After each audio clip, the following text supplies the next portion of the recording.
Bien, je vous propose qu'on commence. Bonjour à tous, bienvenue à la Maison de l'Amérique latine. Test. Vous avez une traduction simultanée en français et en espagnol. Nous remercions Monsieur Laforêt de nous accueillir ici aujourd'hui à la Maison de l'Amérique latine pour partager cette journée ensemble autour de la constitution, de la révolution constitutionnaliste dominicaine 60 ans après. Et je dois dire que c'est un grand honneur pour la France en particulier que ce débat entre nous ait lieu aujourd'hui et que 60 ans après, la tradition d'accompagnement de la France dans la liberté des peuples à disposer d'eux-mêmes soit saluée. C'est une, j'allais dire, presque dans l'ADN de la France, puisque déjà en 1776, Gilbert Dumotier, marquis de Lafayette, s'était rendu en Amérique pour soutenir les indépendantistes.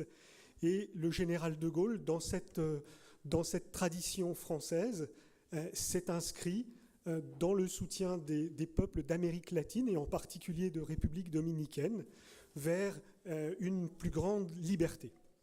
Nous allons donc aujourd'hui partager au travers de différents panels cette thématique qui finalement résonne encore de manière très actuelle aujourd'hui avec les différents événements que nous pouvons vivre.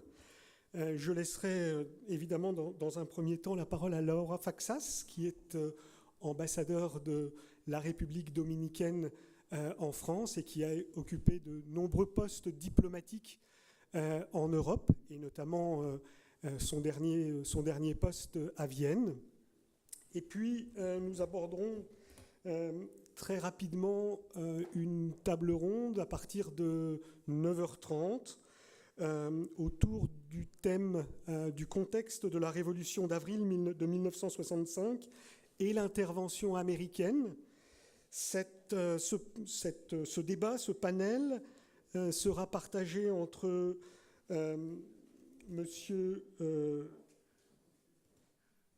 Franck Moya-Ponce, Roberto Cassa et Abraham Lowenthal. Mais en ouverture de notre matinée, interviendront Monsieur Laforêt, Monsieur Jean-Marc Laforêt, qui est diplomate, surtout, j'allais dire, président de cette belle maison de l'Amérique latine, Monsieur le Président Léonel Fernandez, ex-président de la République dominicaine, et puis Monsieur Arnaud Tessier, qui est inspecteur général de l'administration et président du conseil scientifique de la Fondation Charles de Gaulle. Donc sans plus attendre, je laisserai la parole à Laura Faxas.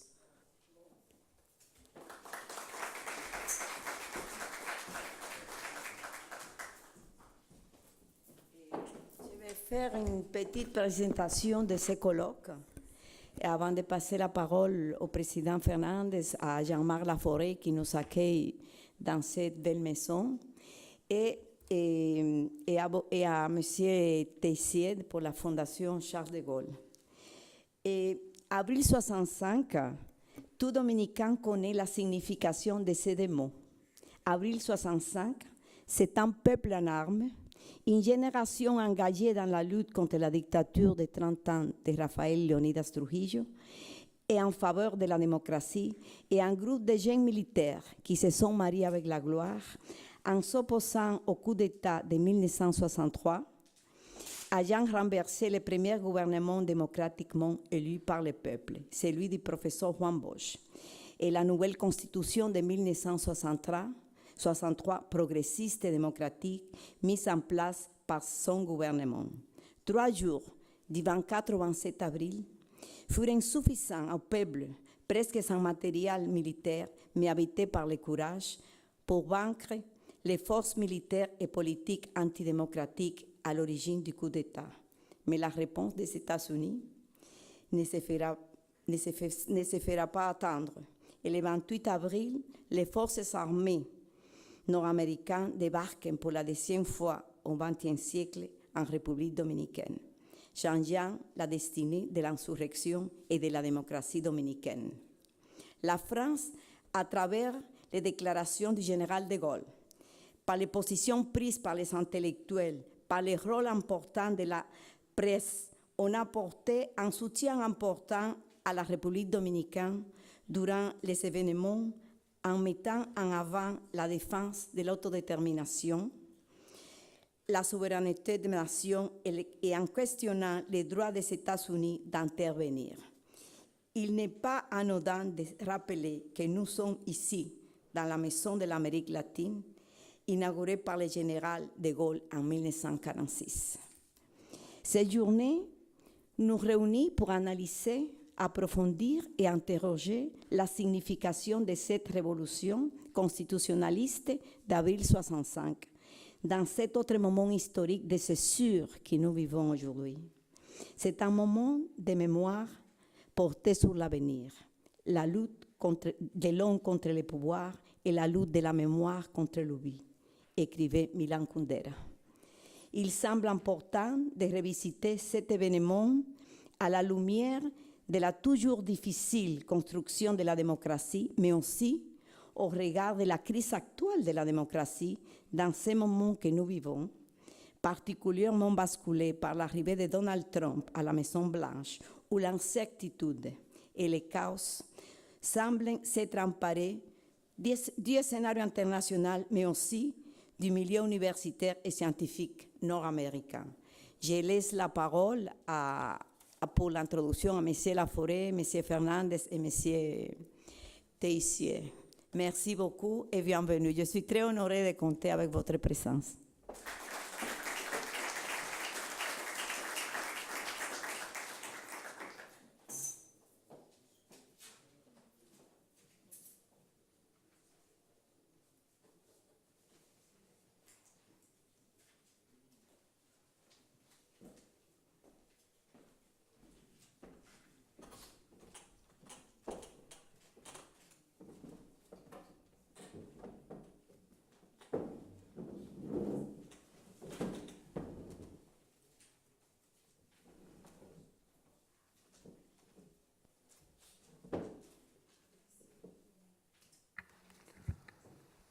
Bonjour à toutes et à tous. Merci beaucoup d'être avec nous ce matin et j'espère aussi cet après-midi pour cette journée importante de commémoration des 60 ans de la Révolution d'avril. Je remercie beaucoup le président Leonel Fernandez pour sa présence et pour la participation importante qu'il a prise avec sa fondation pour l'organisation de cette réunion. Je remercie Alain Rouquier, président d'honneur de cette maison, pour sa présence avec nous, vous tous, monsieur l'ambassadeur fraîchement nommé de la République dominicaine à Paris, et vous tous, chers amis dominicains et français. Donc moi je vais être assez bref compte tenu du fait que je crois que nous sommes déjà en retard.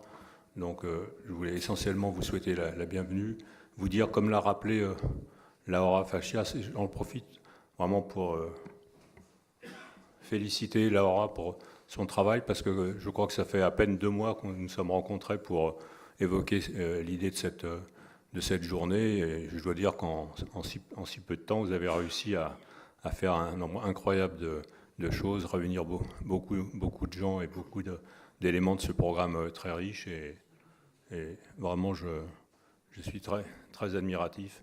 Je sais que vous avez d'autres projets liés à la République dominicaine et les Caraïbes dans les semaines et les mois qui viennent. Comptez sur nous pour vous aider si ces choses se concrétisent, parce que je crois qu'effectivement, la problématique, au-delà même de la République dominicaine, dans cette partie du monde, et c'est très important. La France y est certes présente également par ses départements d'Amérique. Je crois qu'il y a également la situation très compliquée d'Haïti aujourd'hui. Donc je pense que c'est assez important d'unir, au moins dans un premier temps, nos réflexions sur ces sujets.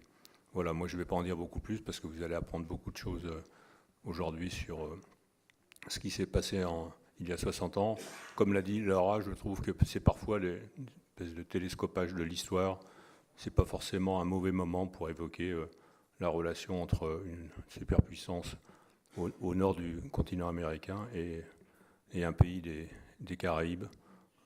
Donc je crois que même si l'histoire ne se répète jamais, il est toujours bon d'avoir le regard des historiens sur ce qui s'est passé. Voilà, donc je passe la parole au président, non, à Arnaud Tessier, de la Fondation Charles de Gaulle. Oui, très brièvement également, je voudrais simplement peut-être, je ne vais pas du tout traiter, bien sûr, d'autres le feront bien mieux que moi, l'aspect, enfin, les liens directs entre De Gaulle et l'Amérique latine, les voyages. Je voulais simplement situer le moment dans la vie, la carrière de Charles de Gaulle, hein, qui est une sorte de tension permanente avec des moments où il se concentre sur la France et sur le redressement français, puis des moments où il y a une sorte de dilatation et sa vision s'étend au monde entier, et une vision du monde qui est très intéressante et très puissante, et les deux étant toujours liés pour lui. Alors le moment, début des années 60, milieu des années 60, c'est une période charnière, puisqu'on est sorti de la guerre d'Algérie, la France retrouve une voix sur la scène internationale, elle dispose de sa force de dissuasion qui est destinée pour De Gaulle à lui permettre d'assurer son indépendance et une politique étrangère pleinement autonome. Et c'est aussi l'époque, vous savez, de l'établissement de relations diplomatiques avec Pékin. Donc c'est véritablement, le régime sort de sa gangue et le général de Gaulle porte son attention vers le monde, comme il y est porté, encore une fois, à la fois par son esprit, sa culture, et puis par sa vie, son existence, et ne serait-ce que pendant la période, évidemment, décisive de la Seconde Guerre mondiale. C'est une période aussi où les années sont tendues, où les relations sont tendues entre Paris et Washington.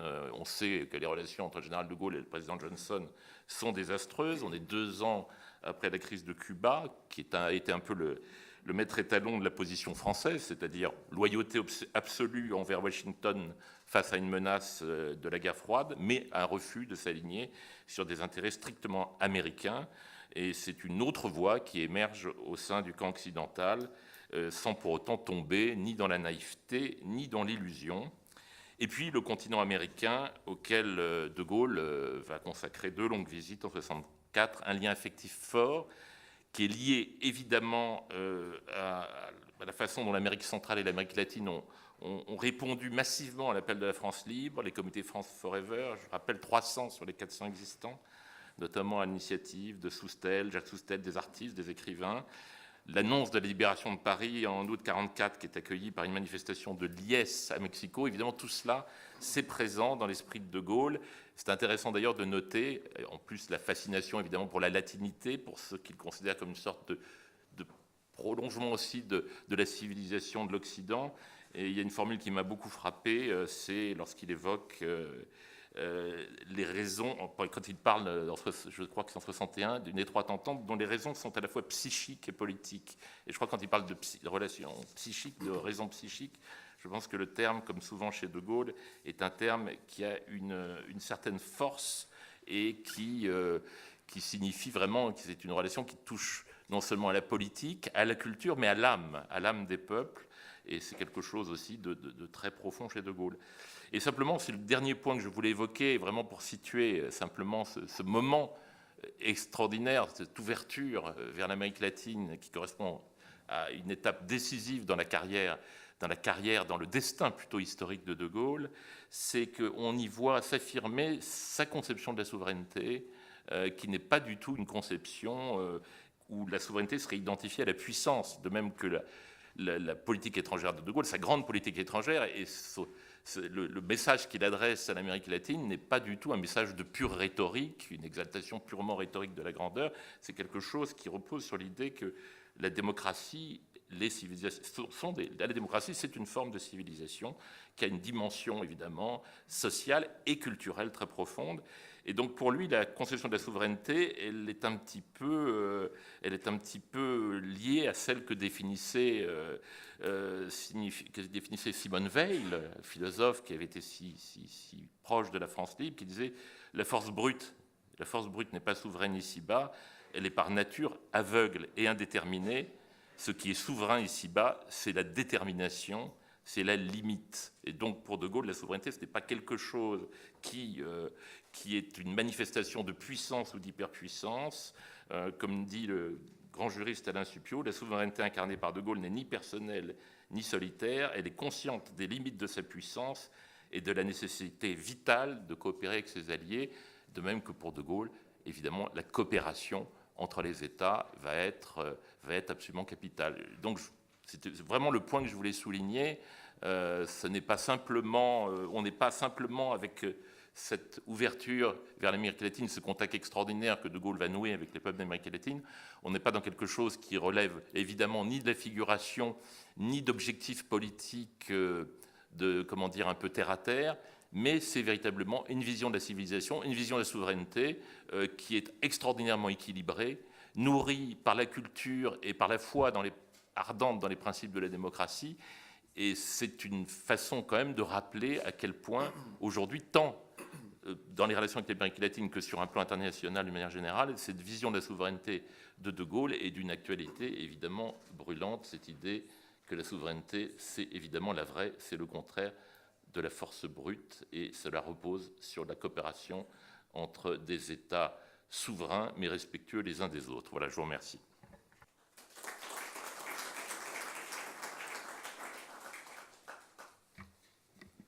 Bien, bonjour à tous. Monsieur Jean-Marc Laforette, président de la Maison d'Amérique latine. Monsieur Arnaud Tessier, président du Conseil scientifique de la Fondation Charles de Gaulle. Honorable Seigneur ambassadeur de la République dominicaine en France, David Puig. Je voudrais saluer aussi même les parents de l'ambassadeur de France à la République dominicaine qui sont ici aujourd'hui. Saludo a los padres de la embajadora de Francia en la República Dominicana que se encuentran con nosotros aquí. Bien, mesdames et messieurs, dans 2 jours, le 24 avril, nous célébrerons les 60 ans de l'insurrection civico-militaire qui s'est déroulée en République dominicaine afin de restaurer la Constitution qui avait été proclamée en 1963 en tant que premier président démocratique et de permettre le retour au pouvoir de Juan Bosch, élu en décembre 1962 en tant que premier président démocratique de la République dominicaine après plus de 3 décennies de dictature trujilliste. L'élection du président Juan Bosch signifiait une expérimentation de transition démocratique dans notre pays. Cependant, cette transition a échoué d'après seulement 7 mois d'exercice de pouvoir. La révolution constitutionnaliste dominicaine semblait pourtant avoir réussi militairement peu de jours après avoir débuté. Toutefois, le contexte politique de guerre froide qui prévalait à cette époque empêcha la consolidation dans une forme définitive d'un triomphe politico-militaire du projet constitutionnaliste. La révolution cubaine menée par Fidel Castro était un phénomène encore très récent pour l'époque, et la proximité géographique de la République dominicaine avec Cuba provoqua une panique chez certains analystes du département d'État des États-Unis qui confondirent une révolution démocratique comme la dominicaine avec une socialiste comme la cubaine. La panique infondée était que la République dominicaine se convertisse à une seconde Cuba. Cela n'était pourtant pas possible, étant donné le fort enracinement et le grand appui populaire qui représentait la figure de Juan Bosch, et parce que les groupes marxistes étaient trop faibles dans le contexte national dominicain des années 60.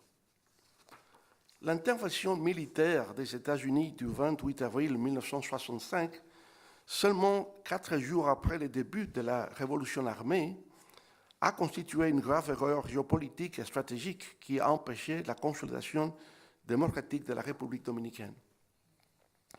Cela a coïncidé dans le temps historique avec une escalade de la guerre du Vietnam, ainsi que les incursions au Laos et au Cambodge, marquant une étape d'expansion impériale américaine. La France et Charles de Gaulle n'ont pas été indifférentes face à ces événements, et de manière particulière à ce qui se passe en République dominicaine. De fait, le président de Gaulle avait réalisé un long déplacement l'année précédente la Révolution dominicaine, en 1964, dans plusieurs pays d'Amérique latine. Il y avait donc un intérêt particulier et une sensibilité du général de Gaulle pour la région latino-américaine et pour les pays en voie de développement.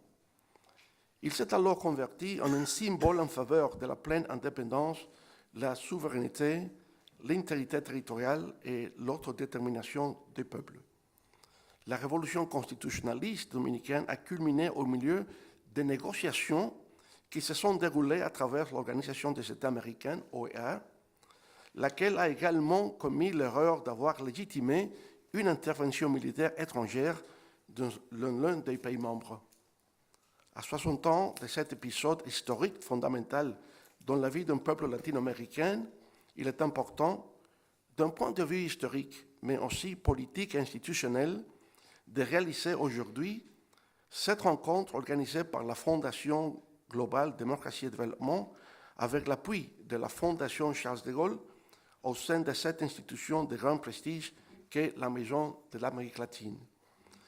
Y participeront des intervenants de grande renommée académique, politique et intellectuelle, dominicains, espagnols, français et américains.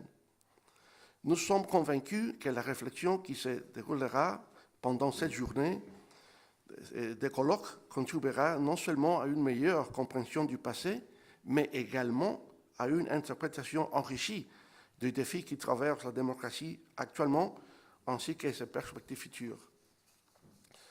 Nous exprimons nos remerciements à toutes les personnes qui ont contribué à la réalisation de cet important colloque. Nous adressons notre reconnaissance particulière à Jean-Marc Laforêt, président de la Maison d'Amérique latine, à l'ambassadrice Laura Faxas, représentante de Funglode de France, à Inés Vargas, directrice exécutive de Funglode en Espagne et son équipe, à Stéphane Foucher et nos collaborateurs de Funglode France, à M. Teissier, président du conseil scientifique de la Fondation Charles de Gaulle, aux membres de la délégation dominicaine qui nous accompagne, à Juan Luis Cebrián, ancien directeur du journal espagnol El País, au professeur Pedro Martínez Lillo, de l'Université autonome de Madrid. Pour finir, je souhaite à toute l'Assemblée de riches échanges lors de cette journée de colloque et que notre engagement en faveur de la démocratie, de la liberté et de la justice sociale en soit fortifié. Les doy las gracias a todos para que vean que no olvido hablar español. Merci.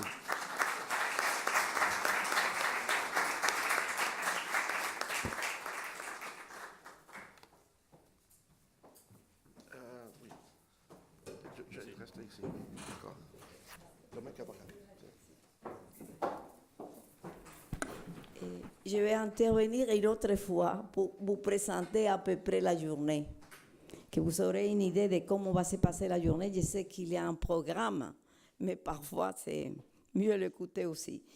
Et cette journée sera articulée autour de 4 tables rondes et d'un débat de clôture. Les tables rondes débuteront par une analyse de l'articulation des faits de la Révolution d'avril, puis sera abordé l'intérêt renoué de la France du général de Gaulle pour l'Amérique latine et le rôle du général, des intellectuels et des journalistes français pendant les événements d'avril 65. L'après-midi débutera avec un nouveau regard sur la Révolution d'avril et tenant compte de nouvelles approches et d'une nouvelle historiographie qui sera suivie par une réflexion sur les défis de la démocratie et le débat actuel autour de l'état de droit et de la Constitution en tant que composant essentiel de la démocratie. Enfin, une discussion de clôture portera sur les enjeux à l'heure actuelle de la question démocratique. De plus, nous aurons plusieurs vidéos. Nous allons commencer cette première séance avec une vidéo d'un des grands acteurs de la révolution et de la politique dominicaine, que c'est celui de Francisco Peña Gómez, qui fera une espèce d'introduction de la première table ronde sur les faits d'avril. Et après de cette séance, de la matinée, nous visionnerons une vidéo de l'INA, de l'Institut national d'audiovisuel de France sur l'époque. Et l'après-midi, à la fin de l'après-midi, il y aura la projection d'une synthèse des documentaires de René Fortunato, l'étranger de l'honneur, à qui je rends hommage aujourd'hui parce qu'il affronte une situation de santé difficile. Il n'a pas pu être entre nous. Et tout de suite après de toutes ces activités, il y aura l'inauguration d'une exposition photographique et un vent d'honneur. Entre-temps, après la première table ronde, il y aura une pause café à côté. Et l'après-midi aussi, à un moment donné, on fera un arrêt qui vous sera annoncé pour prendre un café. Je vous laisse dans les mains du président Fernandez. Merci. Merci. Et maintenant, nous...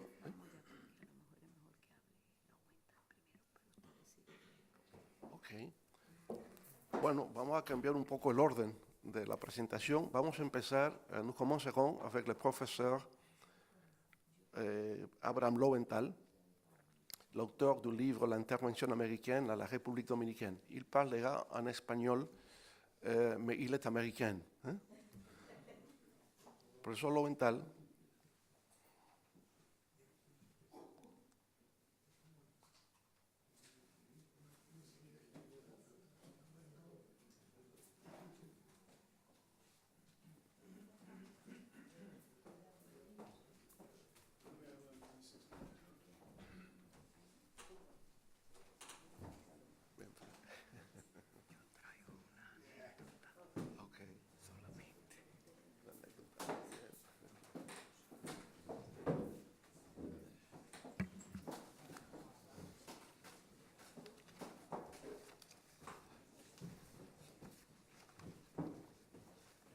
Permettez-moi de faire la présentation du professeur Abraham Lowenthal. Abraham Lowenthal est un politologue, docteur de l'Université de Harvard et professeur émérite des relations internationales à l'Université de Californie du Sud et chercheur associé à l'Université Brown et au Brookings Institution. Il est fondateur du dialogue interaméricain, expert en politique étrangère américaine et en démocratie en Amérique latine. Diplômé de Harvard, il est décoré par le gouvernement du Brésil et de la République dominicaine. Profesor, tiene la palabra.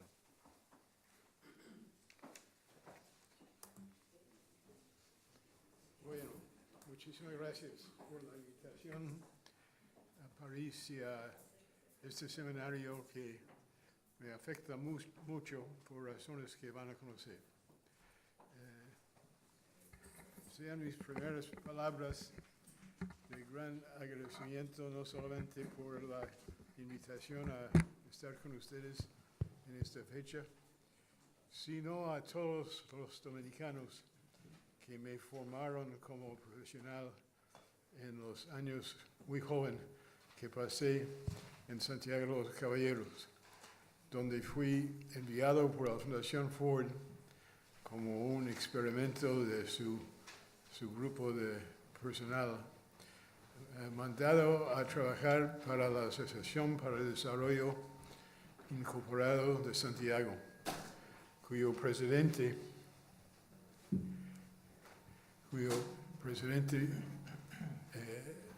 don Tomás Pastoriza fue el profesor y mentor de mi vida más importante, más que todos los profesores de Harvard.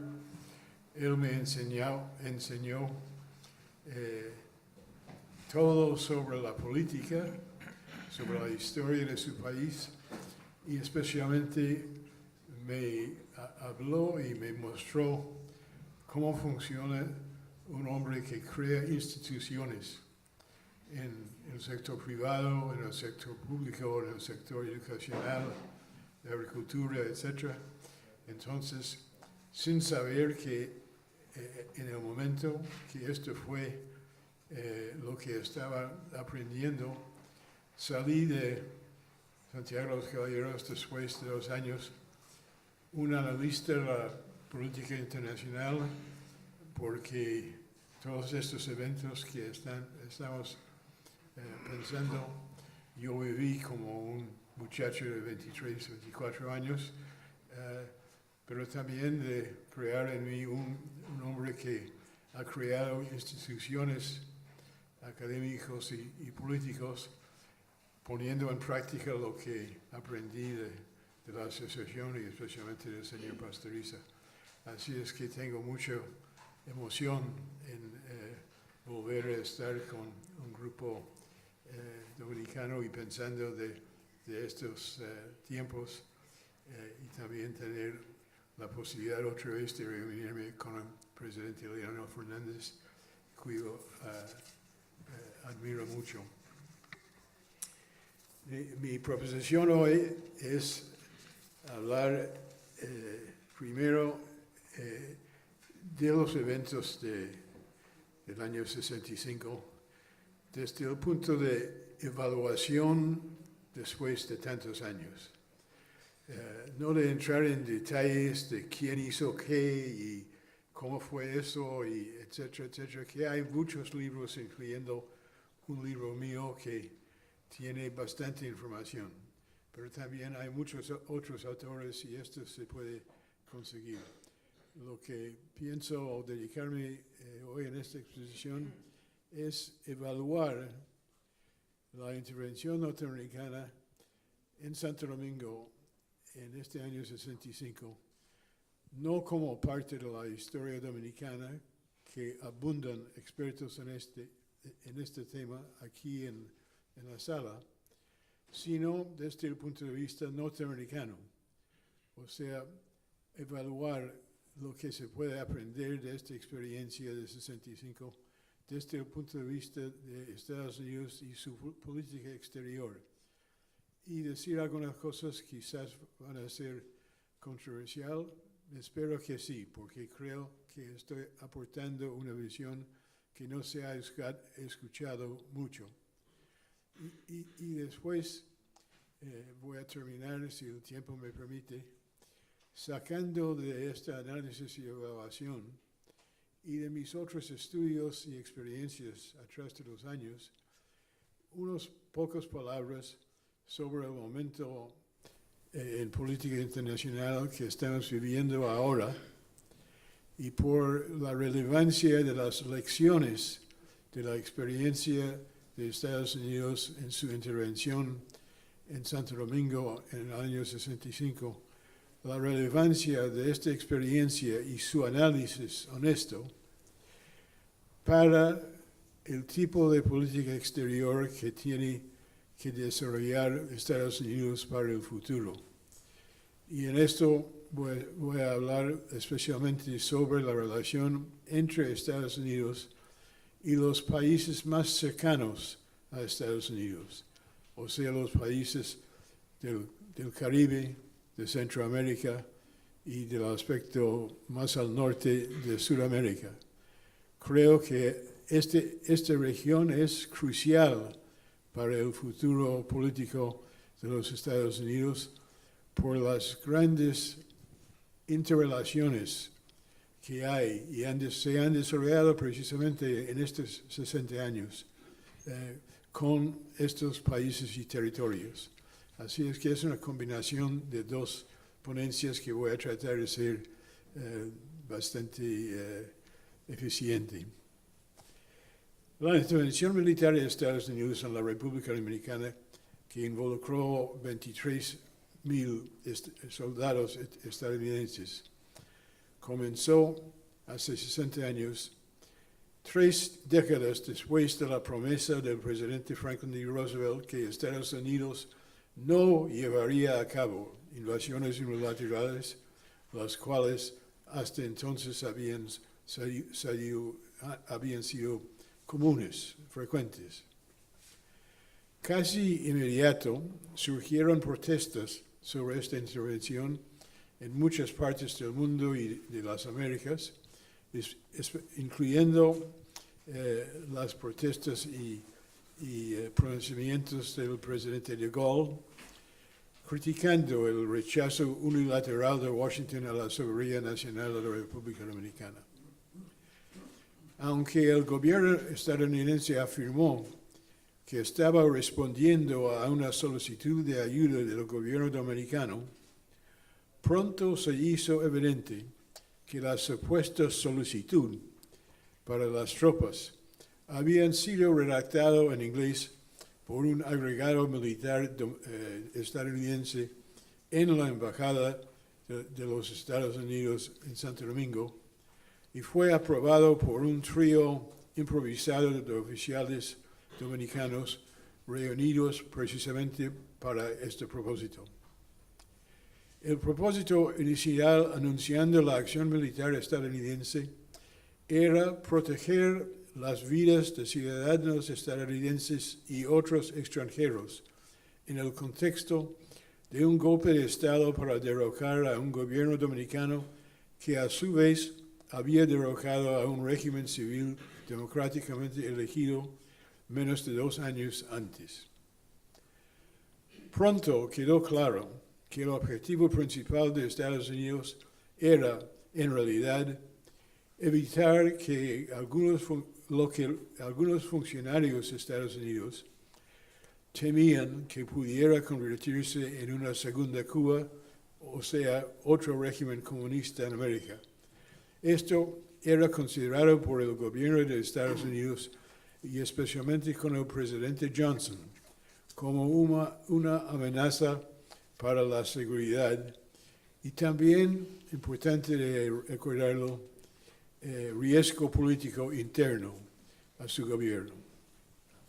Algunos funcionarios estadounidenses, especialmente el presidente Johnson, fueron mucho más allá de los hechos verificables al evocar una inminente y peligrosa toma comunista. El imperativo de la no permitir una segunda Cuba sesgó la recopilación de información, enmarcó el análisis y condicionó la toma de decisiones. No fueron amenazas concretas ni peligros inminentes, sino esquemas mentales fijos y no cuestionamiento en Washington fue lo que llevaron a la intervención en República Dominicana. La intervención pareció en un primer momento restaurar un patrón recurrente de imposiciones intermitentes por parte de Estados Unidos que había obstaculizado durante décadas el desarrollo político autónomo de la República Dominicana. La aparente obstrucción por parte de Washington de un posible retorno a la democracia constitucional bajo el liderazgo de Juan Bosch, el presidente electo en 63 y derrocado por el golpe militar del año 63, daba la impresión de que Estados Unidos volvía a asumir el papel de árbitro y limitador de la política dominicana, un rol que durante más de 30 años había sido desempeñado por el caudillo local Rafael Leónidas Trujillo, cuyo ascenso al poder fue facilitado por la ocupación estadounidense de los años 20. La política de Estados Unidos repudió a Trujillo comienzos de los 60 y personal del gobierno estadounidense estuvo involucrado en el ajustamiento. El levantamiento constitucionalista tenía como objetivo restaurar a Bosch en el poder, pero no contó Bosch con el respaldo de la embajada ni de otros funcionarios del gobierno norteamericano. En gran parte de América Latina y también dentro de Estados Unidos, la intervención en República Dominicana provocó reacciones inmediatas y profundamente negativas. Los periódicos de mayor circulación en Estados Unidos, cada uno criticó a la intervención norteamericana. Hicieron investigaciones periodísticas, revelaron, por ejemplo, que la famosa lista entregada por la embajada estadounidense a los periodistas para poner el dedo sobre supuestos líderes comunistas fue ciencia ficción.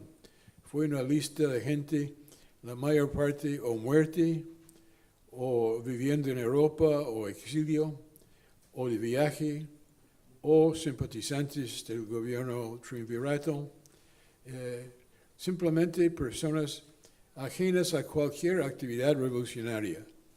Fue completamente false intelligence. Las transmisiones de Radio Santo Domingo con mensajes radicales pro-Castro resultaron ser operaciones encubiertas de la CIA diseñada por una parte del gobierno estadounidense para desacreditar a los constitucionalistas que buscaban restaurar el régimen constitucional de Bush.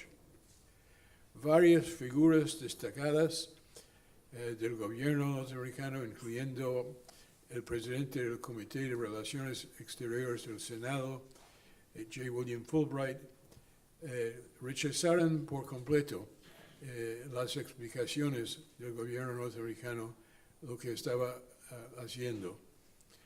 Un poco cosas que estamos viendo otra vez en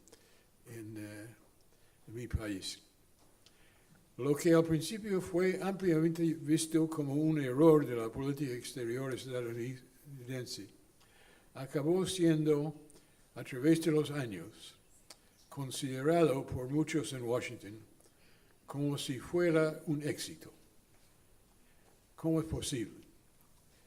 Para finales de los años 60, algunos observadores sostenían que se habían alcanzado los 4 objetivos declarados por el gobierno, o sea, proteger a los ciudadanos estadounidenses y otros extranjeros, detener la intervención, proteger a los ciudadanos norteamericanos, detener la violencia, prevenir una proceso de entrar la influencia cubana. Poco más de un año después de su desembarco, las tropas estadounidenses fueron retiradas oficialmente, nuevas elecciones nacionales supervisadas por la OEA llevaron a poder a un gobierno más o menos legitimado bajo Joaquín Balaguer, un líder previamente electo, pero decididamente autoritario, que evocaba la era de Trujillo. Washington cooperó entonces con la administración de Balaguer para llevar a cabo importantes programas de desarrollo económico y social para restaurar el orden y la paz. Muchos observadores llegaron así a considerar el episodio dominicano como un ejercicio exitoso del poder estadounidense que ofrecía lecciones prácticas sobre el uso eficaz de la fuerza. Esa valoración se convirtió en parte del consenso convencional en Washington y ayudó a moldear decisiones posteriores de política exterior estadounidense, especialmente en relación con los conflictos civiles en América Central, la inestabilidad en la cuenca del Caribe y en el norte de Sudamérica, y eventualmente contribuyó a justificar las intervenciones de Estados Unidos en Vietnam, Afganistán e Irak.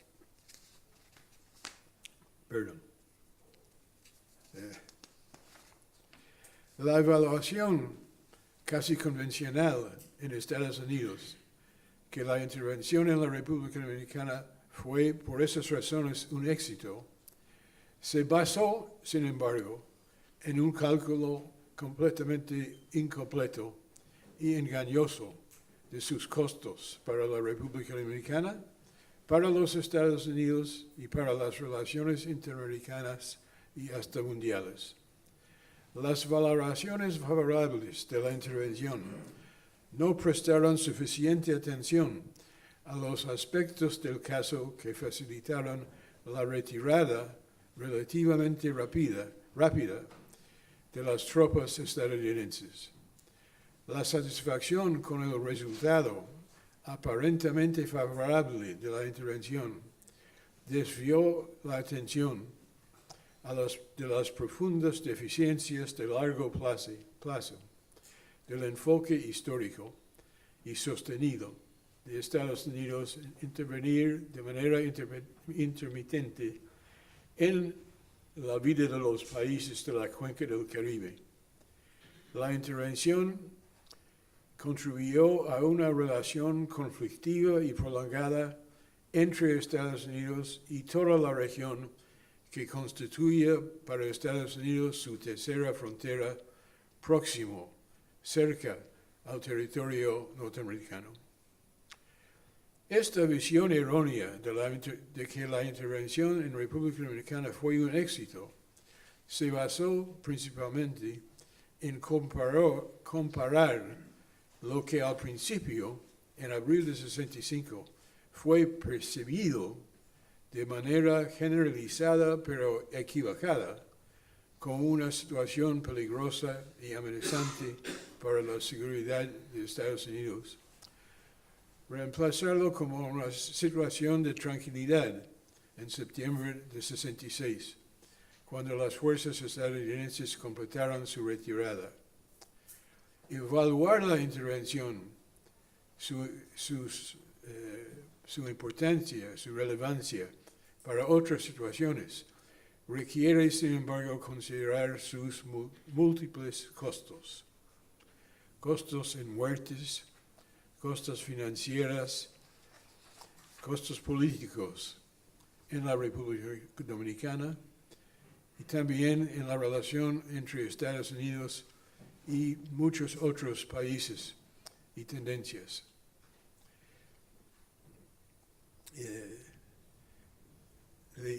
La intervención norteamericana en 65 fue responsable en gran parte de las fallas,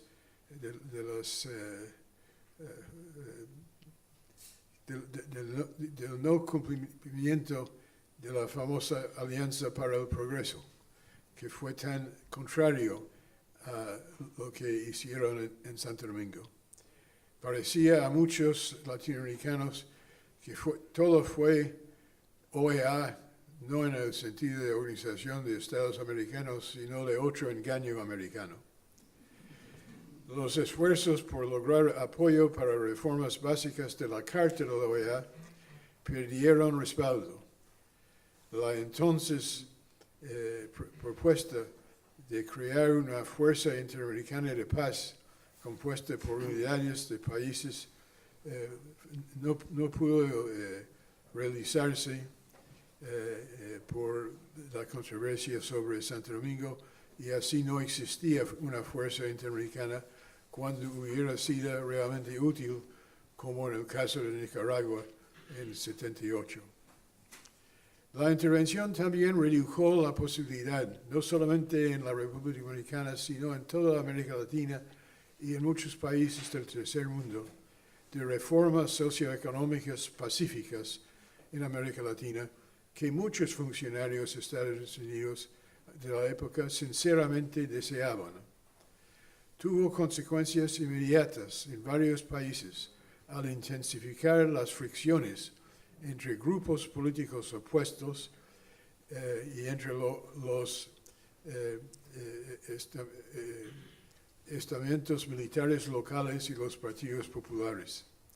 Algunos conservadores latinoamericanos, particularmente en Centroamérica y en el Cono Sur, concluyeron entonces que Estados Unidos no permitiría que los movimientos reformistas tuvieran éxito y que, por tanto, los que querían cambio en América Latina no tenían alternativa que asociarse con la izquierda radical.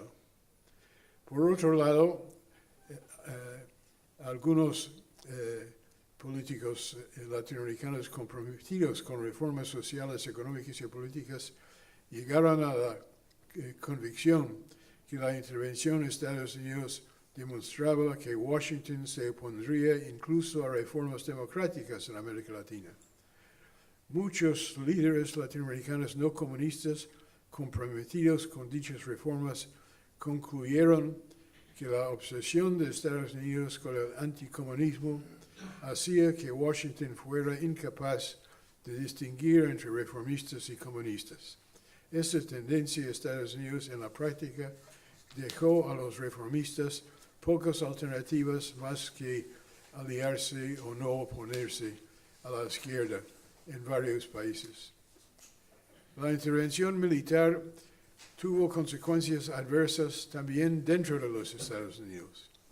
Contribuyó a alimentar un creciente malestar público respecto a la política exterior, que luego limitó las opciones de Estados Unidos en Vietnam y en otros lugares. La evidente deshonestidad del gobierno de Johnson respecto a Santo Domingo aumentó la marcada desconfianza entre muchos periódicos influyentes, académicos y otros formados de opinión pública informada en Estados Unidos. La crisis de credibilidad dentro del país comenzó, en términos generales, con la intervención en la República Dominicana como parte de la respuesta de Washington a la Revolución Cubana, y los daños de este error todavía persisten. Nadie puede saber con absoluta certeza qué habría ocurrido en el movimiento dominicano para restaurar el gobierno constitucional si Estados Unidos no había intervenido. Sin embargo, está claro que dicha intervención intensificó la fragmentación de la política dominicana, reduciendo aún más las escasas posibilidades de que el país podría rápidamente adoptar en términos firmes el sistema político eficaz y que podrían desarrollarse múltiples partidos realmente democráticos y bien dirigidos. Familias, grupos sociales y económicos, partidos políticos, organizaciones de la sociedad civil, incluso la Iglesia Católica, quedaron divididos por la invasión estadounidense. Las Fuerzas Armadas, sentidos como bandas rivales dedicadas al saqueo, seguían también. El papel corrupto y pretoriano de las facciones militares dominicanas en competencia parecía destinar a continuar durante años. El gobierno de Estados Unidos volvió a desempeñar un papel desproporcionadamente grande en la política y la economía dominicana durante muchos años, profundizándose la dependencia del país y debilitando sus instituciones. La República Dominicana de hoy cuenta con instituciones políticas mucho más sólidas y una economía considerablemente más robusta que la tenía a finales de los años 60. De hecho, estos son ahora más fuertes que las de la mayoría de los países latinoamericanos. Sin embargo, la intervención retrasó estos avances favorables en lugar de haberlos propiciado. Quizás la principal contribución de Estados Unidos al desarrollo de la República Dominicana desde 65 provino no de la invasión, sino de una acción diferente emprendida en el mismo año, la reforma migratoria de 1965, que amplió enormemente la migración dominicana hacia Estados Unidos, iniciando así un flujo constante e importante de remesas de inmigrantes dominicanos hacia su país de origen, y contribuyó además a la cultura y política y experiencia de dominicanos que regresaron o tenían relación muy estrecha con Estados Unidos. Esto cambió Estados Unidos y ha cambiado también a República Dominicana. La cultura, la política, la gastronomía de ciudades como Nueva York, Washington, Baltimore, Miami, y la calidad de béisbol, especialmente en Boston, mi ciudad natal, los Boston Red Sox y otros equipos de las grandes ligas indudablemente también salieron beneficiadas, pero no fue por eso la invasión un éxito. Algunos sostienen entonces, y aún hoy, que la intervención dominicana fue en conjunto positivo al evitar una posible toma de poder de parte de la extrema izquierda o una dictadura de derecha. Pero me parece que sus costos aparentemente bajos en las mentes del Foreign Policy Establishment de Estados Unidos también han sido graves y que el país no ha aprendido suficiente esta lección. Hay razones de peso para dudar su impacto positivo. Los funcionarios estadounidenses exageraron enormemente los peligros de la crisis en 65, sobreestimaron la coherencia, fuerza e influencia de los comunistas, se refirieron a miembros de la izquierda como si fueran equivalentes a los revolucionarios cubanos, llamaron a Camaño el Castro dominicano, aunque Camaño no organizó una revolución, sino que tomó las armas para restablecer un gobierno elegido democráticamente. Además, Camaño carecía del carisma, visión, estrategia y cualidad de liderazgo de Fidel Castro. Los comunistas dominicanos eran pocos, sin apoyo rural ni entrenamiento significativo de violencia urbana, o sea, realmente la base de la intervención fue falsa. Los funcionarios estadounidenses también exageraron el grado de que la sociedad dominicana se estaba desintegrando a fines de abril de 65. Después que las tropas estadounidenses impusieron una tregua inestable en Santo Domingo, quedó claro que poco del país fuera de la capital se había sido muy afectado y que pronto podría reanudarse una actividad económica casi normal. A medida que pasaban las semanas, también quedó claro de que aún existían instituciones dominicanas bastante bien organizadas. El gobierno de Estados Unidos firmó acuerdos de ayuda con la burocracia nacional dominicana, con gobiernos municipales y con asociaciones privadas de desarrollo. Los funcionarios estadounidenses negociaron con partidos políticos establecidos y alentaron a las asociaciones empresariales, laborales y profesionales existentes a presentar sus propuestas para resolver el estancamiento político. Cuando llegó el momento de celebrar nuevas elecciones nacionales en el año 66, ayudó mucho el hecho de que los dominicanos confiaban en elecciones que se habían llevado a cabo bajo los auspicios de la OEA en 62, o sea, cuando fue elegido Bush, en los que resultó él elegido. Incluso, aun si se aceptara por razones analíticas que la operación de la República Dominicana cumplió en términos generales los objetivos de Estados Unidos, ciertos aspectos inusuales del caso ayudan a explicar su desenlace. La República Dominicana fue un lugar relativamente fácil para invadir. No solamente eso, sino también de salir después de la invasión. Los dos principales candidatos presidenciales, Bush y Balaguer, fueron expresidentes con un rápido respaldo político sustancial y bien organizado. El exministro de Relaciones Exteriores de Bush, Edgar García Godoy, el cuñado de Pastoriza, fue elegido por el embajador estadounidense Ellsworth Bunker con el apoyo de Bush y de Balaguer como el candidato que podría ganar y para desempeñarse como presidente provisional durante un año con el fin de estabilizar el país y organizar elecciones nacionales.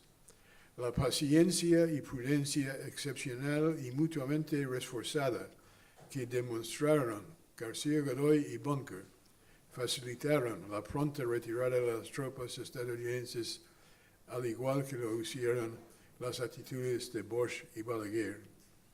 Es importante entender, sin embargo, que la rápida retirada de las fuerzas de Estados Unidos en Santo Domingo no garantizaba por nada que Estados Unidos pudiera desvincularse con la misma rapidez y de forma favorable en futuras intervenciones militares en Haití, en varios países, incluyendo Haití, donde careció precisamente exactamente los factores que facilitaron la retirada relativamente temprana en la República Dominicana.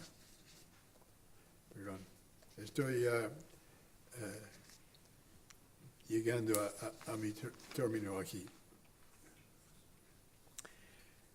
La intervención militar estadounidense no puede descartarse como instrumento de política nacional en el futuro en todas las circunstancias, porque el mundo está todavía lejos de un orden legal internacional aplicable.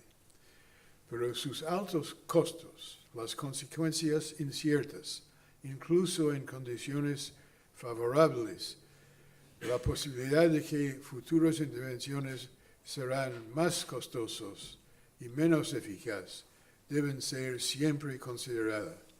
Estas inversiones no son una política internacional confiable. El mundo actual y el papel internacional de Estados Unidos en él no son ahora muy diferentes, son ahora muy diferentes de lo que eran en 65. La Guerra Fría llegó a su fin, igual a un breve periodo de liderazgo unipolar estadounidense. Los asuntos internacionales han cambiado en muchos aspectos. Las cadenas globales de producción, las transacciones financieras instantáneas, las comunicaciones enormemente ampliadas, las redes profesionales internacionales y las de organizaciones no gubernamentales, los mercados laborales integrados, las enfermedades transmitidas por los viajes, el crimen y la corrupción transnacional y muchos otros fenómenos de nuestro día crean problemas distintos, nuevos, para que las políticas de política exterior anterior no sirven. El crimen organizado a gran escala nacional e internacional también se ha convertido en una parte compleja y muy importante de esa ecuación.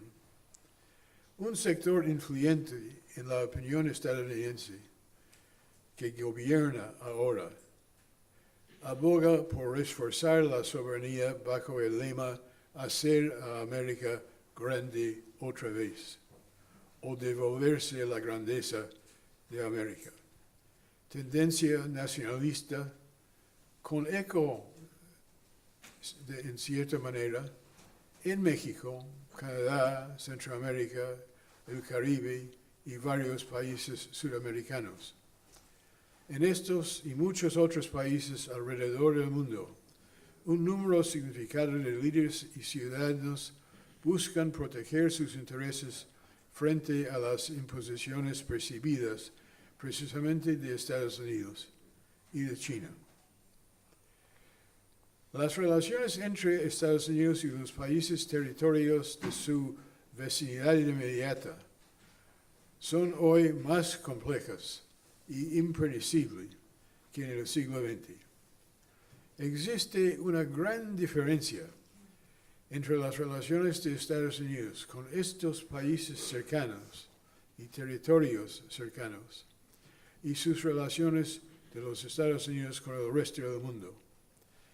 Esta realidad, evidente, pero habitualmente no discutido en Estados Unidos, debe ser reconocido como aspecto fundamental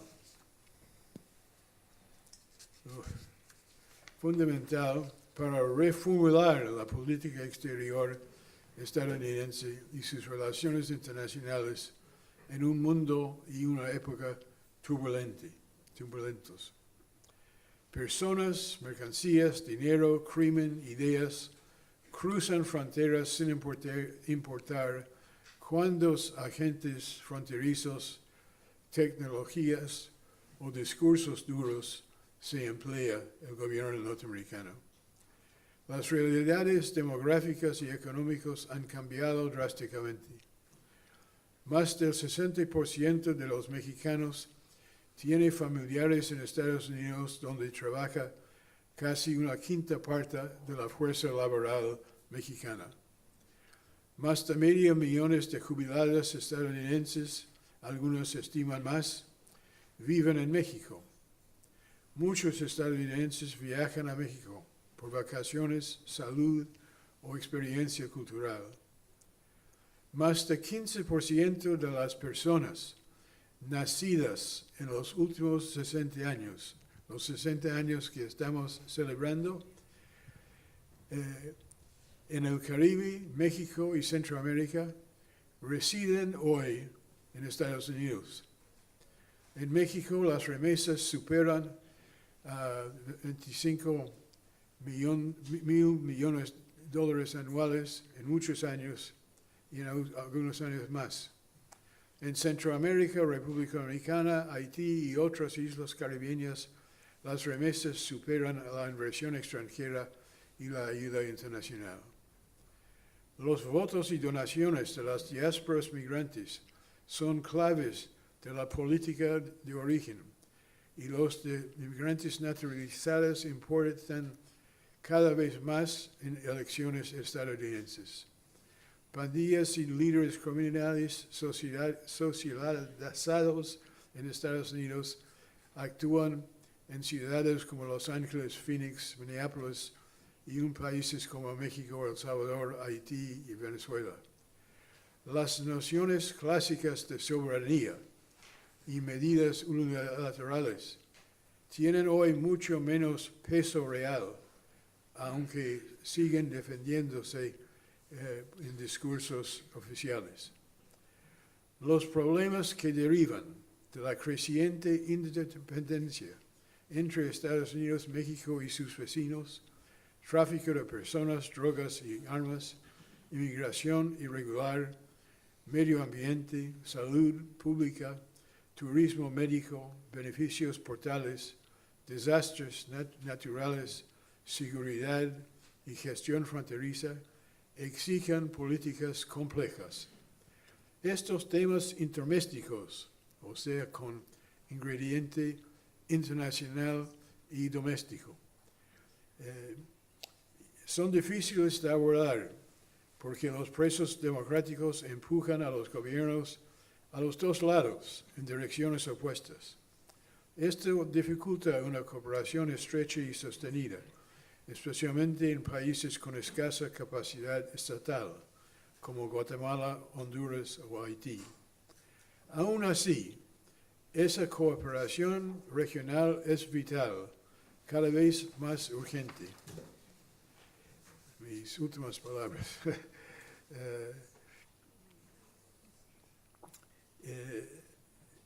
Y la política actual del segundo gobierno de Trump complica aún más este panorama, incluso donde la cooperación era evidente o necesaria. Una opinión pública atenta está comenzando, creo yo, a reconocer estas realidades que influyen las tendencias políticas, el debate público, las relaciones entre el legislativo y el ejecutivo y entre el ejecutivo y los tribunales, cosa que estamos viviendo día tras día en Estados Unidos. Si ese proceso avanza, y creo que va a avanzar, podrá emerger finalmente una reforma migratoria bipartidista, responsable y equilibrado en los próximos años. Los tomadores de decisiones y formadores de opinión en Estados Unidos, México y otros países de la cuenca del Caribe y el norte de Sudamérica podrían reconocer la urgencia de pactos viables sobre la agenda interrelacionada de nuestra época. Dichas reformas podrían transformar problemas compartidos en oportunidades de cooperación sostenida, mejorando la región y también la situación interna en los Estados Unidos. En un tiempo de incertidumbre internacional exagerada, polarización interna y cambios geopolíticos, Estados Unidos haría bien en adoptar políticas visionarias para rediseñar sus relaciones con los vecinos más próximos, tomando en cuenta los intereses comunes, los puntos de fricción y la necesidad de medidas bien diseñadas y eficaces. Es hora de desafiar los viejos esquemas, superar visiones miopes, resistir nostalgias mal ubicadas y pensar creativamente al futuro para gestionar con éxito la independencia real en la región. 60 años después de la intervención del año 65, ya es tiempo de pensar y actuar en ese espíritu. Muchas gracias.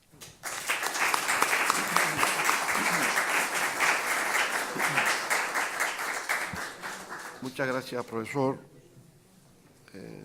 Profesor Lowenthal.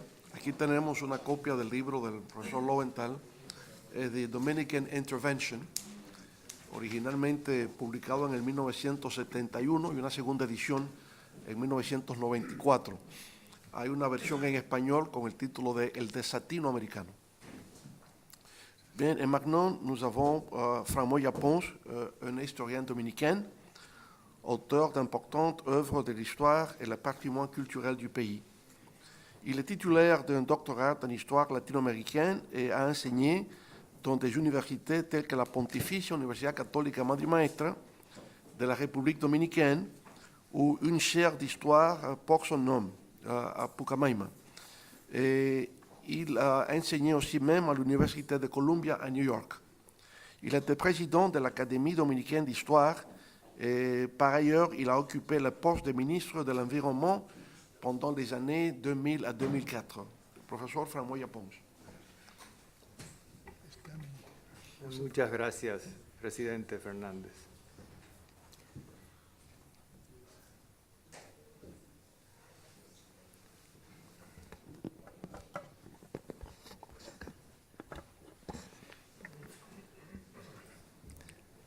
Alguien ha dicho en alguna ocasión que en algunas veces ciertos acontecimientos se ven mejor desde el margen. A diferencia de la presentación del profesor Lowenthal, que nos ha brindado un gran panorama histórico del impacto de la intervención norteamericana en Santo Domingo en 1965, yo me voy a concentrar en una anécdota, solamente en una anécdota, que es cómo comenzó la guerra civil. La guerra civil comenzó en los ojos de un muchacho de 21 años, que era mi caso, el 24 de abril, después del mediodía, cuando José Francisco Peña Gómez se apersonó con un grupo de seguidores en la estación de televisión y Radio Televisión Dominicana, y llamó al pueblo a apoyar el derrocamiento del triunvirato que entonces gobernaba el país. En ese momento la República Dominicana estaba como sumamente inquieta. El gobierno había perdido toda legitimidad, se cometían enormes abusos, había un enorme resentimiento ciudadano, y ese llamado hizo que las masas residentes en la ciudad de Santo Domingo se apresuraran a llegar a Radio Televisión Dominicana para dar apoyo al derrocamiento del triunvirato, que en realidad todavía no había ocurrido. Lo que había ocurrido era que Peña Gómez le habían informado que había habido un incidente en el Comando Central del Ejército y que habían tomado presos al jefe del ejército, los que eran opuestos al triunvirato.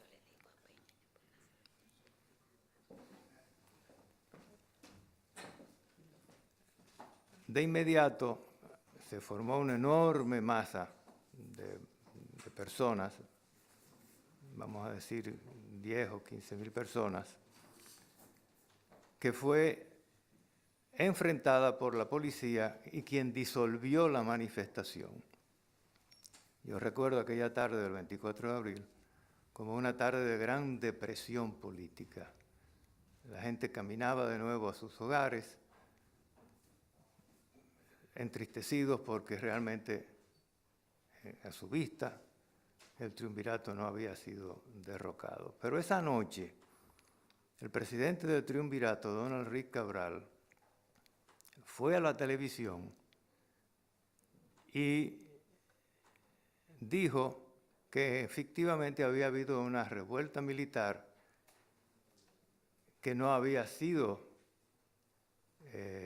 apagada y que el gobierno que él presidía les daba un ultimátum a los militares para que cesaran en su esfuerzo por derrocarlo y que si no, a partir de las 6 de la mañana el gobierno iba a actuar. Lo que ocurrió entonces fue que tomaron a Donald Reid, lo detuvieron, lo mantuvieron en la tercera planta del Palacio Nacional, detenido, y al otro día, tan pronto se supo la noticia de que Donald Reid estaba detenido, de nuevo aquí fue el pueblo de la ciudad capital, se lanzó a las calles y gran parte de esta manifestación se concentró en lo que se llamaba y se llama todavía la calle del Conde, en donde ocurrían las grandes manifestaciones.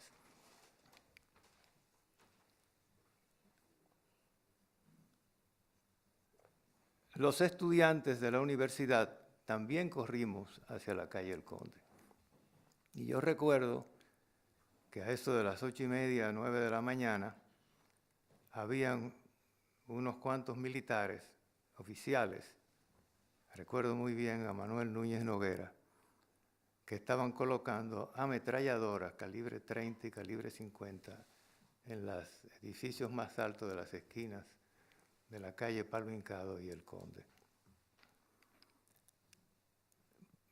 A media mañana llegó un contingente de militares vestidos de negro que eran comandados por su jefe llamado, después averiguamos, se llamaba Manuel Ramón Montes Arache, quienes tomaron control de la situación y llamaron a los estudiantes universitarios que estábamos cerca de ahí para que no nos fuéramos muy lejos y nos quedáramos con los hombres rana para que le diéramos cierto apoyo político, decía él. Nosotros no podemos estar solos, somos militares. Los hombres ranas tomaron como centro de comando una estación de radio que estaba en una de estas esquinas llamada Radio Guarachita. Nos llamaron a los 5 o 6 estudiantes que estábamos cerca y ahí yo presenciamos diálogos continuos entre Montes Arache y la dirigencia militar que se había rebelado. Y recuerdo que a eso de las 10:30, 11 de la mañana, hubo una llamada en la cual le preguntaron a Montes Arache que si él apoyaba o no una junta cívico-militar o una junta militar para reemplazar al triunvirato. Y él respondió algo que fue la primera vez que yo oí la palabra Camaño. Dice, yo soy un hombre de armas, yo soy un militar, yo sigo órdenes, no me pregunten a mí, eso es una decisión política, pregúntenle al coronel Camaño, que fue quien nos ha metido a todos en esto. Vinieron noticias de que estaban asaltando un periódico de derecha, se llamaba Prensa Libre. Salimos de nuevo a la calle, ya el saqueo y la destrucción de las oficinas de Prensa Libre había terminado, se acercaba el mediodía, estábamos todos sudados. Montarache dijo, yo creo que es hora de ir a comer, váyanse a comer muchachos. Yo me fui a mi casa a comer, me duché, puse a las 1:30 la radio para escuchar a José Francisco Peña Gómez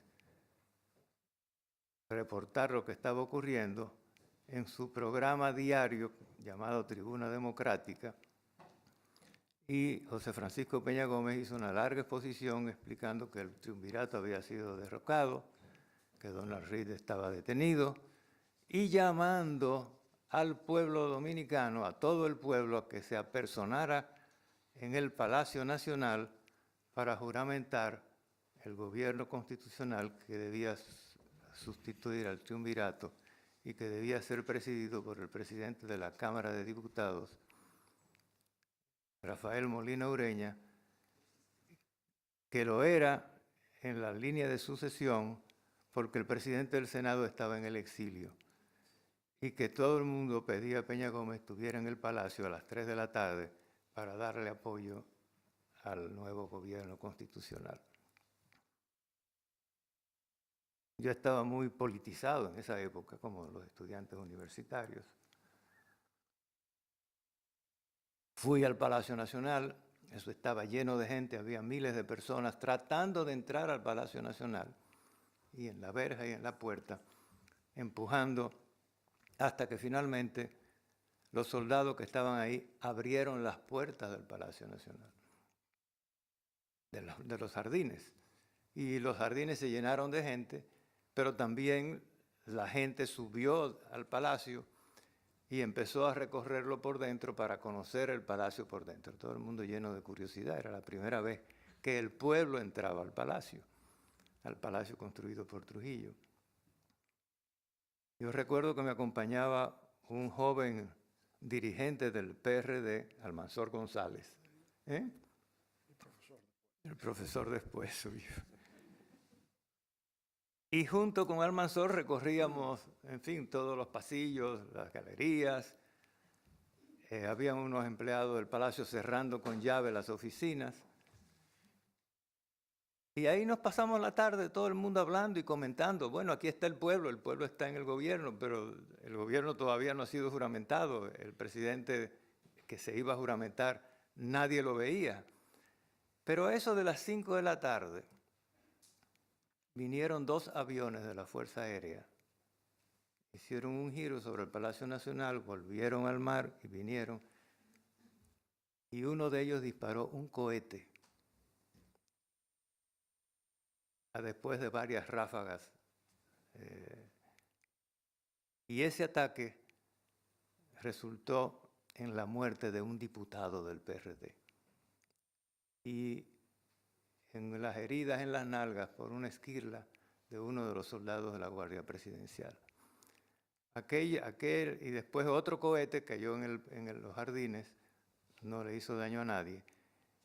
Y todo el que pudo huir del palacio huyó. Pero todavía ahí nos quedamos como 30 o 40 personas.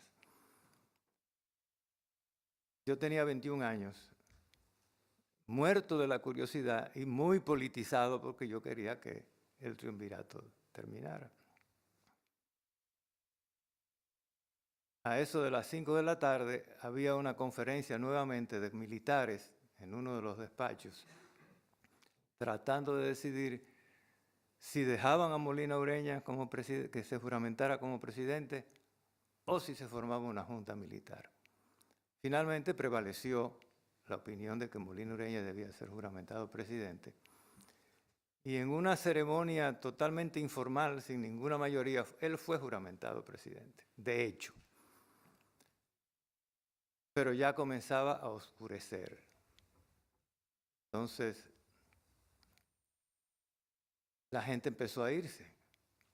Y al final nos quedamos como 20 personas, nada más.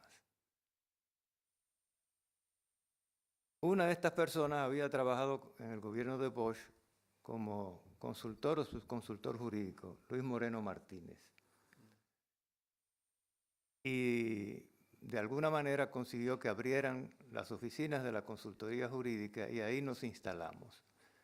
Porque empezaron a llegar entre 5:30 y 6 dirigentes del PRD que como ya teníamos gobierno establecido, había que nombrar funcionarios. Entonces, Luis Moreno Martínez consulta con Molina Ureña y le dice, pero efectivamente necesitamos montar el gobierno.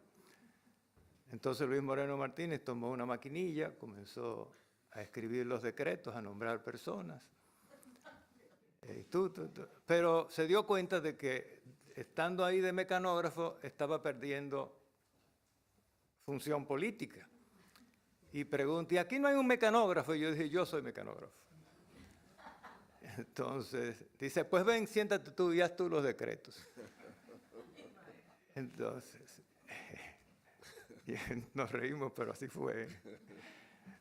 Entonces, la gente se regó la voz de que estaban nombrando y empezaron a llegar dirigentes del PRD. Y entonces, yo, nómbrame a mí. Que sí. Y entonces yo dije, bueno, pues pónganse en fila. Así estoy. ¿Y tú cómo te llamas? Yo soy Salvador Jorge Blanco. ¿Qué tú quieres ser? Yo quiero ser procurador fiscal de Santiago. Digo, ok, procurador fiscal de Santiago. Y usted, don Manolo, yo lo conocía. Ah, sí, gobernador de La Vega, que había sido gobernador de La Vega. Y Máximo Reynoso Solís, yo, procurador fiscal de La Vega, que sé yo. A todos en fila. Bueno, hice como 30 decretos que se enviaron a la prensa. Había 2 periódicos en la capital, El Caribe y La Nación. Al otro día, esos decretos que salieron en la prensa fueron los que yo redacté y los 3 que él redactó. Entonces, bueno, la gente cogía su decreto y se iba. Apareció un personaje que ustedes lo deben recordar muy bien, Luis Homero Lajara Burgos, el contraalmirante retirado, quien en vista del desorden que había, dice, aquí no puede haber tanto desorden, aquí las cosas tienen que manejarse con sentido militar y con sentido de seguridad. Lo primero es que yo voy a ser el director de Seguridad Nacional. Me decía, haz un decreto y prepárame el carnet. Ah, bueno, porque en una de las gavetas estaba eso lleno de carnet vacío. Entonces ahí nombramos una serie de gente para seguridad, qué sé yo, qué sé cuánto. Y tú vas a ser asistente del presidente Molina Ureña. Hazte tu decreto y tú. Digo, no, decreto no, pero me dice mi carnet. Entonces, que en algún sitio de mis archivos está guardado. Bueno, pero ya ha oscurecido. Y todo el mundo se va y nos quedamos 11 hombres en el Palacio Nacional. Al oscurecer ahí, ya tranquilos, uno de ellos dice, señores, hay que informarle al profesor Juan Bosch, que estaba en Puerto Rico, de lo que nos ha pasado. Vamos a llamarlo. En el Palacio Nacional, en la parte norte, había un centro de comunicaciones que tenía todo tipo de radios, teléfonos de todo tipo de teléfonos. La cuestión fue que conseguimos comunicación con el profesor Juan Bosch. Yo traigo esta anécdota porque creo que sirve para establecer algo que le hará justicia a Bosch. Y es que cuando se establece la comunicación, que se le informa lo que ha pasado, que murió el diputado, que el soldado quedó herido, que estuvimos escondidos en el sótano, esperando que que la aviación se fuera, que se estaba montando el gobierno. Bosch dice, pero yo voy para allá, yo tengo una avioneta que me va a llevar. Entonces, ahí ya yo estaba parte del gobierno, todos opinábamos, sí, que venga, que no venga. Entonces el consenso fue que no viniera. Y lo que se le dijo fue, si usted toma una avioneta, ya estos aviones nos han atacado en la tierra, a usted lo van también a tumbar. Así que no venga, profesor. Y se le prohibió al profesor Bosch que fuera. Eso despeja una versión que hay que don Juan era un cobarde y que no quiso ir a Santo Domingo. Ahora, que fuese cierto o no su voluntad de regresar en una avioneta, ya eso es otra cosa. Pero yo fui testigo de que a Juan Bosch se le dijo que no viniera y él dijo que no iba a ir a Santo Domingo.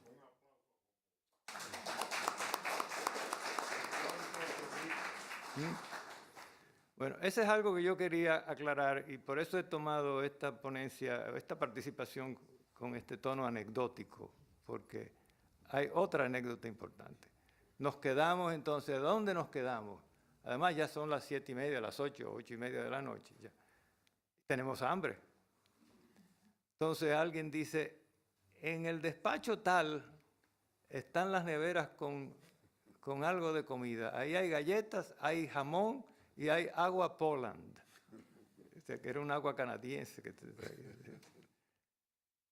Vamos para allá. Entonces efectivamente ahí nos pasamos 3 días comiendo galletas con jamón y agua Poland. Y pasa la noche, entonces ahí empezó a revelarse la persona que llenó el vacío de poder, porque el presidente Molina Ureña estaba, para los que no son dominicanos, tal vez esta palabra no le diga nada, pero estaba turulato. Él no sabía qué hacer, estaba así totalmente sorprendido por la situación. Pero había un cuñado de él, Leopoldo Espallán Anita, que era el que tenía en sus manos todos los hilos de la conspiración.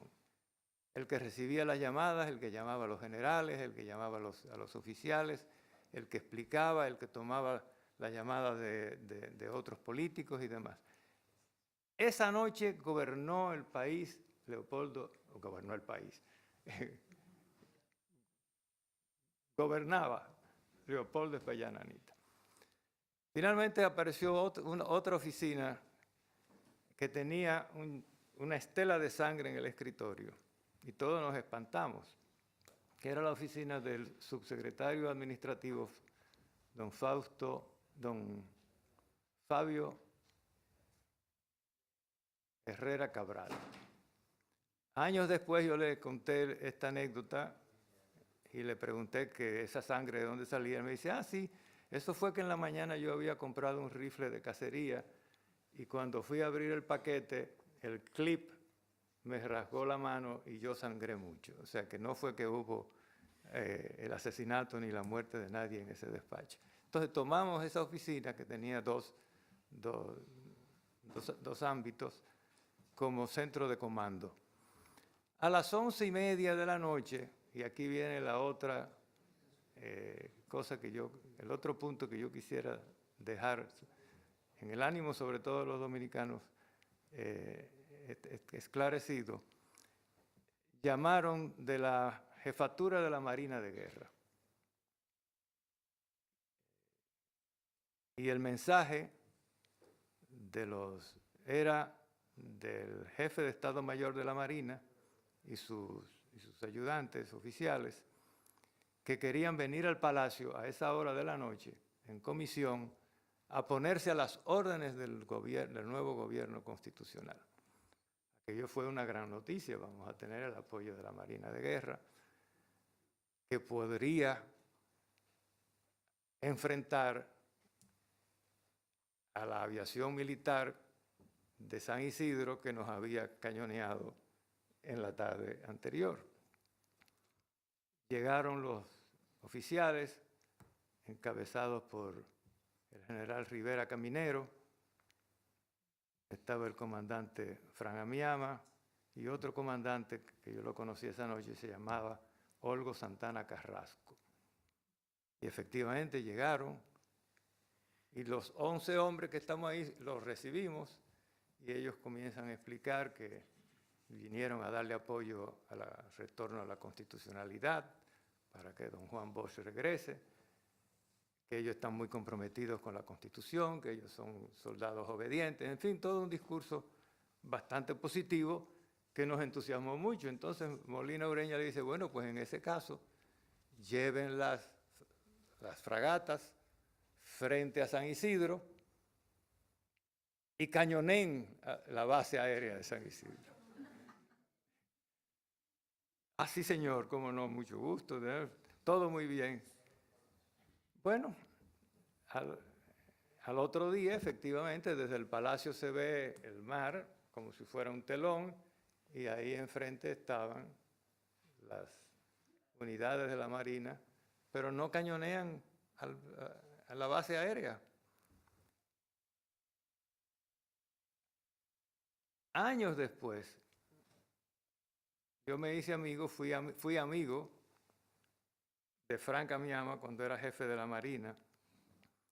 Le conté esta anécdota. Digo yo, ¿qué fue lo que pasó? Que ustedes no obedecieron. Dice, ay, cuando nosotros llegamos y vimos estos 11 individuos, de los cuales había 4 o 5 civiles con armas largas, nosotros dijimos, bueno, aquí no está el poder, nosotros nos vamos y nos vamos a poner neutrales. Se fueron a Jaina, tomaron las naves, se fueron a Jaina y vamos a esperar la situación. Todo esto de los civiles con armas, debo decirles que mientras estuvimos en la mañana, empezaron a aparecer unos letreros en la ciudad colonial, que era el centro de las actividades, que los plantó un partido de izquierda comunista que luego se llamó Partido Comunista, pero que en ese momento se llamaba Partido Socialista Popular. Eran unos letreros muy grandes, armas para el pueblo, armas para el pueblo. Y efectivamente los soldados constitucionalistas, que el gobierno norteamericano le llamaba rebeldes, los soldados rebeldes, abrieron los arsenales y miles de armas de combate cayeron en manos del pueblo y con ellos fue que se formaron los llamados comandos revolucionarios, comandos constitucionalistas, comandos de la resistencia, etc. Bueno, ahora algo muy curioso ocurre, que en un hearing, en una audiencia en Washington, en la Cámara de Representantes, en la cual depusieron varios de estos oficiales en aquellos días, el jefe de la Marina, Rivera Caminero, dijo que ellos se fueron del palacio espantados porque Molina Ureña estaba rodeado de soldados rusos.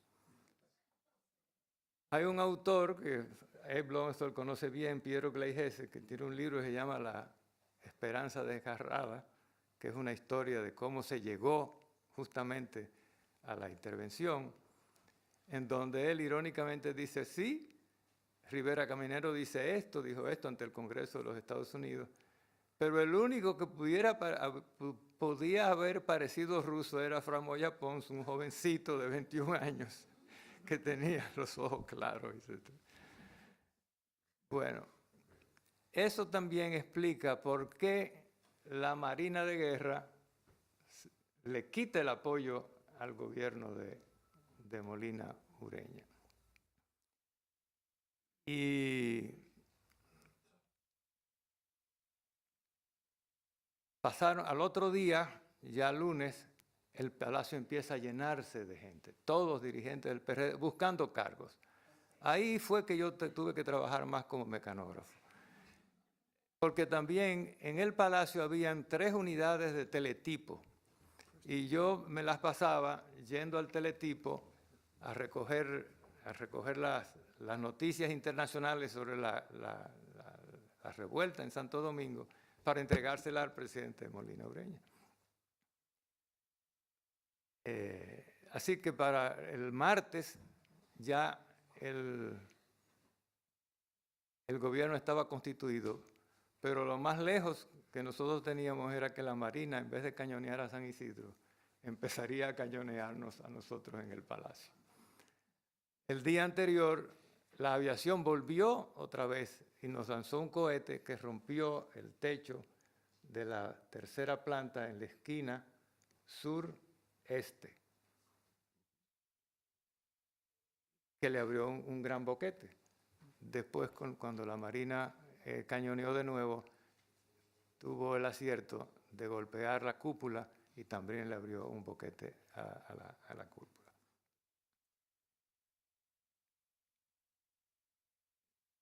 Eran las dos aclaraciones que yo quería hacer. Una, ¿por qué Juan Bosch no fue a Santo Domingo? Si es que era sincero en su propósito de volar en su avioneta. Y lo segundo, ¿por qué el gobierno de Molina Ureña perdió el apoyo de la Marina de Guerra? Eso es cuanto, solamente una anécdota. Muchas gracias.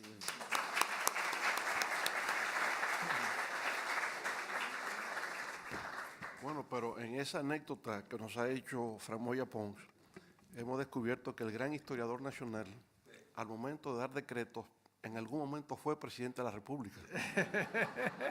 Aunque terminó mal porque lo confundieron con un ruso. Bueno, vamos a escuchar ahora, muy brevemente, parte del discurso pronunciado por José Francisco Peña Gómez el 24 de abril, dando inicio a la revolución. Nous écouterons brièvement part du discours de José Francisco Peña Gómez au moment de commencer la révolution. ¿Ese es el de La Voz Dominicana? El de La Voz Dominicana. Cuando lo llaman en la Cuando llaman, tarde. correcto. Vamos a ver si nos ponen, Laura. Ya está. Okay.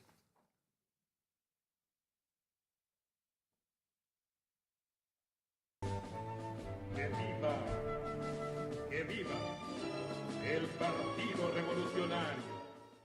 La gran mayoría de los jefes militares quisieron participar en la revolución.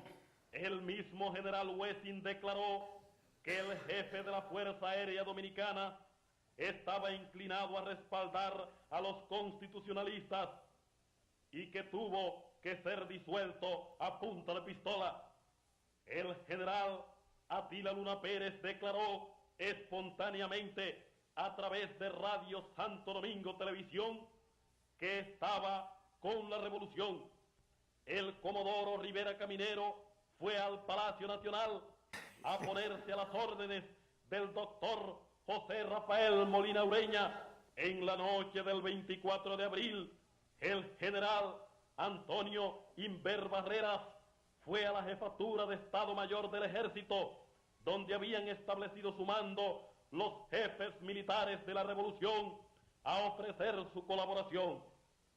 Lo que sucedió fue que la presión norteamericana llevó a algunos de ellos después a cambiar de idea, a solicitar que se estableciera una junta militar, a ordenar los bombardeos y los ametrallamientos que costaron tantas vidas de dominicanos indefensos. Esta es la verdad que reconocerá la historia. Además, la historia reconocerá la revolución del 24 de abril como la epopeya más noble y hermosa de este pueblo. Y a esa epopeya, con toda honra, estarán unidos el nombre de Juan Bosch, porque él representa el derecho y la legalidad de esa revolución, y el del PRD, que se lanzó a morir por la Constitución Democrática del 1963. De su propia voz.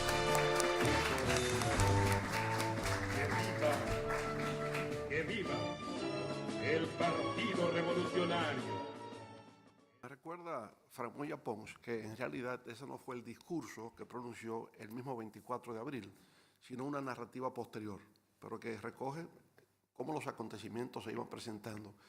Debo decir que esa voz de Peña Gómez es una de las voces más influyentes en la historia de la República Dominicana. Tiene un programa diario de 1:30 a 2 de la tarde, el programa de Tribuna Democrática, y toda nuestra generación creció escuchando esa voz, escuchando la voz de Juan Bosch, que cuando regresó en el 1970 retomó lo que hacía cuando fue candidato en el 62. son las dos voces más reconocidas. Uno a la 1:30 salía por la calle, a caminar por las calles de los barrios en Santo Domingo y escuchaba el discurso porque todos los hogares lo tenían puesto. Todos los hogares, uno en la calle lo podía escuchar a ambos. De manera que la influencia de estos dos líderes democráticos se dio sobre la base de que eran maestros de la palabra, fueron grandes oradores que influyeron en el sentimiento, ¿verdad?, en el corazón del pueblo dominicano. Bueno, para seguir y terminar esta ronda, vamos a tener un video breve del profesor Roberto Casá, que lamentablemente no pudo estar con nosotros aquí por temas de salud. Va a ser algo muy breve, pero un testimonio que nos deja en este video que vamos a escuchar. Ce sera une brève présentation du professeur Roberto Casá, qui est historien, un grand historien dominicain, et auteur d'importantes œuvres sur la politique, l'économie, la société dominicaine. Ce sera une brève vidéo que nous verrons maintenant. A 60 años de abril de 1965, estamos en condiciones de tener una perspectiva amplia acerca de su significado, a pesar todavía de la incidencia de subjetividades en no solo muchos de los que participaron, sino también en por lo menos una generación ulterior.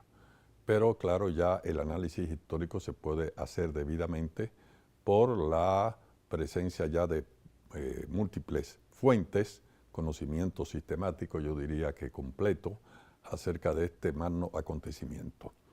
Me atrevo a considerarlo, y yo creo que esta idea ha sido compartida ya previamente, como el acontecimiento culminante de la historia del siglo XX en dos aspectos. En el aspecto de culminación de procesos de largo plazo que arrancaron desde finales del siglo XIX y, en segundo lugar, como punto de partida de los nuevos procesos de gobierno, de regímenes sociales posteriores que en términos generales alcanzan a la actualidad. De manera que el 65 marcó profundamente la historia dominicana hasta el presente.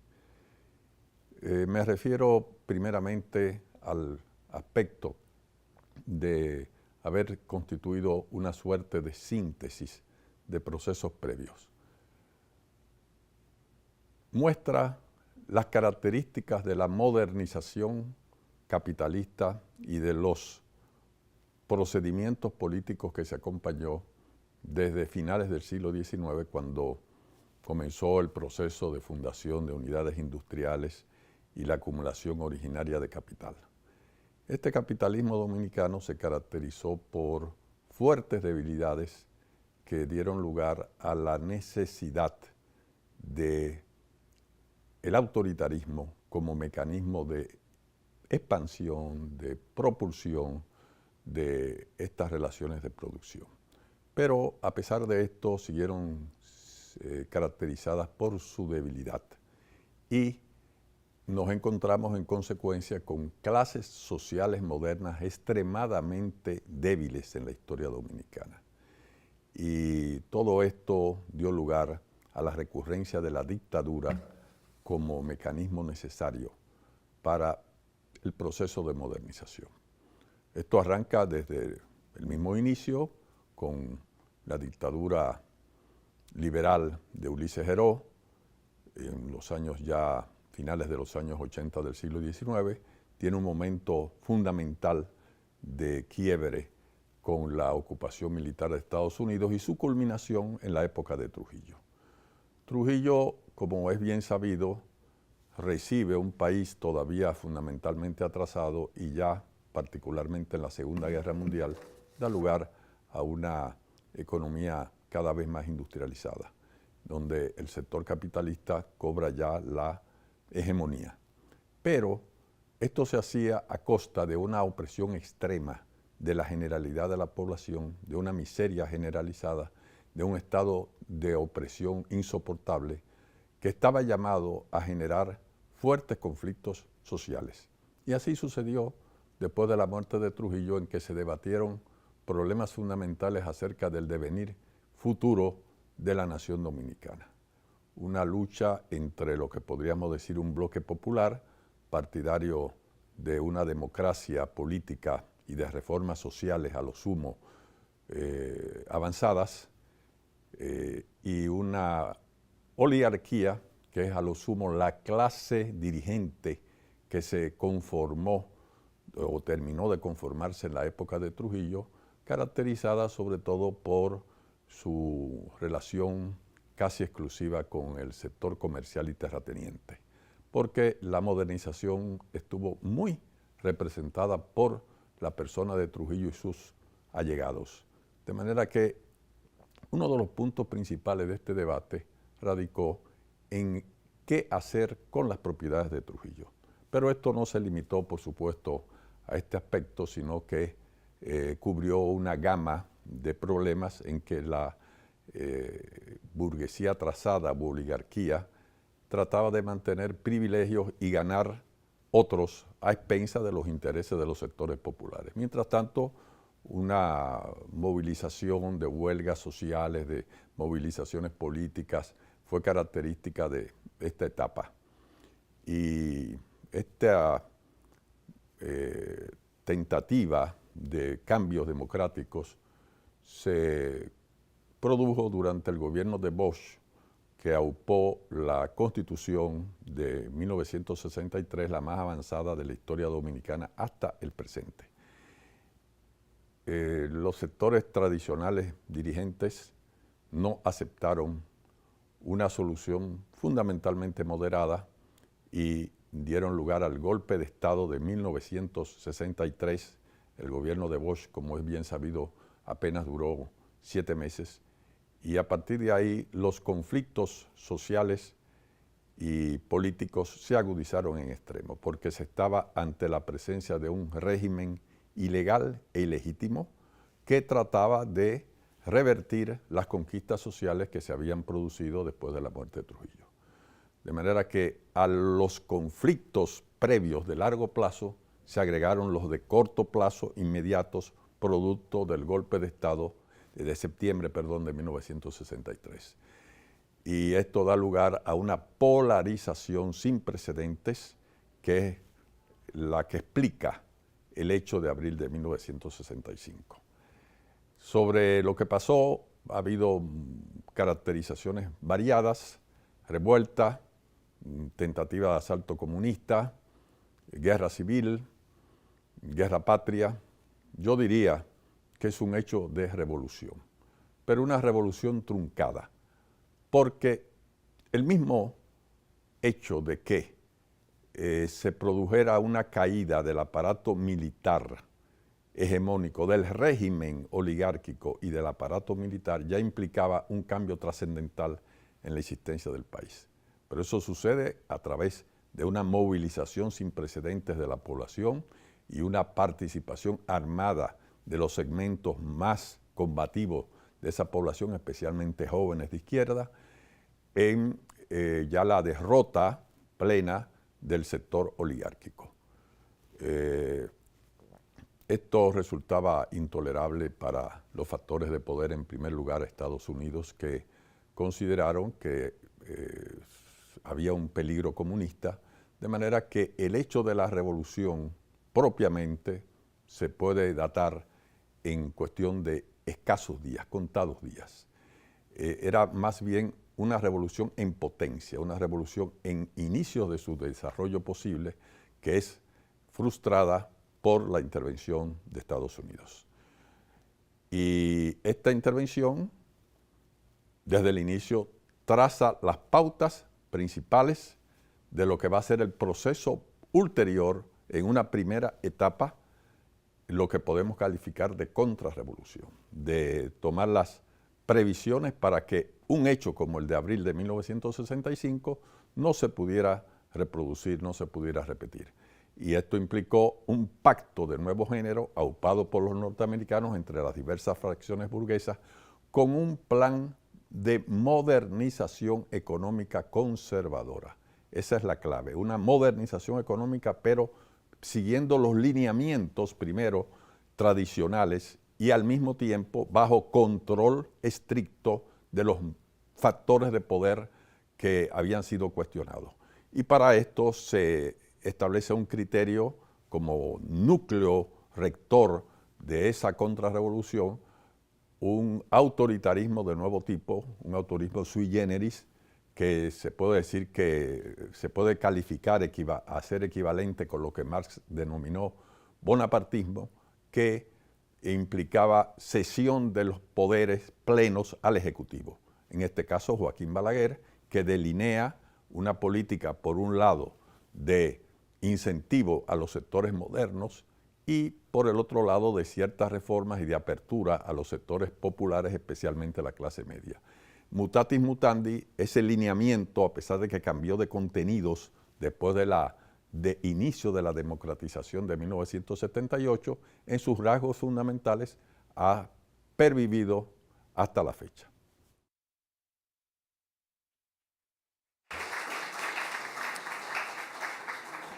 Bueno, hemos terminado esta ronda, ¿verdad? Inicialmente tendríamos preguntas y participación del público, pero estamos un poco retrasados en el programa. Sugiero una pausa de tal vez 10 minutos. Volvemos, se lo recortamos al almuerzo este tiempo. 10 minutos, retornamos para el segundo panel. Muy bien. Si es posible.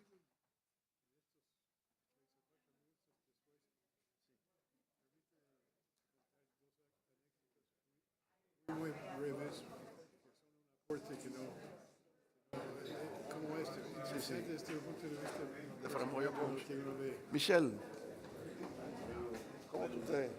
Bien, ¿dónde estoy?